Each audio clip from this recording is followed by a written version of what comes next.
Selamat datang dalam sesi bacaan buku harian Santa Faustina. Para opa, oma, bapak, ibu, dan sahabat-sahabat sekalian, mari kita baca dan dengarkan bersama-sama. Buku harian Santa Faustina nomor 836 sampai 840. O Yesus yang amat manis, yang telah berkenan mengizinkan aku yang papa ini memperoleh pengetahuan tentang kerahiman-Mu yang tak terselami. O Yesus yang amat manis, yang dengan murah hati meminta agar aku berbicara tentang kerahiman-Mu yang tak dapat dipahami ke seluruh dunia. Hari ini aku mengambil dengan tanganku kedua berkas sinar yang memancar dari hati-Mu yang maha rahim, yakni darah dan air. Kedua berkas sinar itu kupancarkan ke seluruh muka bumi, supaya setiap jiwa mengalami kerahiman-Mu, dan sesudahnya meluhurkannya tanpa henti sepanjang segala masa.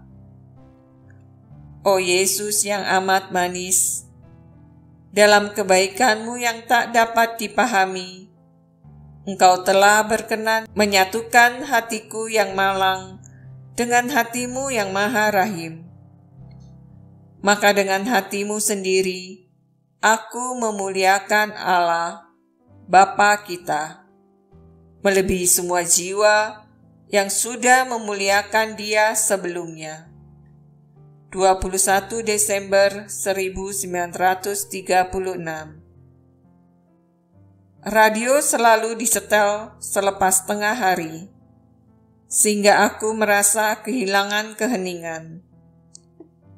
Sepanjang pagi, terdengar percakapan dan kegaduhan yang tanpa henti. Ya Allahku, aku berharap untuk tinggal dalam keheningan, untuk menikmati kebahagiaan di tempat aku hanya bercakap-cakap dengan Tuhan. Dan yang terjadi di sini persis sebaliknya. Tetapi sekarang tidak suatu pun menggangguku. Entah percakapan orang, entah suara radio. Pendek kata, aku sama sekali tidak terganggu. Berkat rahmat Allah, ketika aku berdoa, aku bahkan tidak tahu di mana aku. Yang aku tahu hanyalah bahwa jiwaku bersatu dengan Tuhan. Demikianlah aku melewatkan hari-hariku di rumah sakit ini. Aku kagum akan banyaknya penghinaan dan penderitaan yang harus ditanggung oleh imam itu dalam kaitan dengan seluruh masalah ini. Aku menyaksikannya pada saat-saat khusus, dan aku mendukungnya dengan doa-doaku yang tidak pantas. Hanya Allah yang dapat memberikan keberanian sebesar itu kepada seseorang. Kalau tidak, orang pasti sudah menyerah. Tetapi aku melihat dengan penuh sukacita bahwa semua penderitaan ini membuat Allah semakin dimuliakan. Tuhan memiliki sedikit jiwa seperti itu. O Allah yang kekal dan tak terbatas, Engkau akan membeberkan usaha jiwa-jiwa yang gigih itu, sebab bumi membalas usaha mereka dengan kebencian dan sikap tak tahu terima kasih. Jiwa-jiwa seperti itu tidak memiliki sahabat. Mereka sendirian. Dalam kesendiriannya ini, mereka memperoleh kekuatan. Mereka menimba kekuatan mereka hanya dari Allah. Dengan kerendahan hati, tetapi juga dengan keberanian, mereka berdiri teguh, menghadapi semua badai yang menerpa mereka. Laksana pohon jati yang menjulang tinggi, mereka tak tergoyahkan. Dan dalam hal ini hanya ada satu rahasia, bahwa dari Allah mereka menimba kekuatan, dan apapun juga yang mereka perlukan, mereka miliki baik untuk diri mereka sendiri maupun untuk orang-orang lain. Mereka tidak hanya memikul beban mereka sendiri, tetapi juga tahu bagaimana memikul beban orang-orang lain, dan bahkan mampu memikulnya. Mereka laksana tiang-tiang lampu di sepanjang jalan Allah. Mereka sendiri hidup dalam terang itu, dan memancarkan terangnya atas orang-orang lain.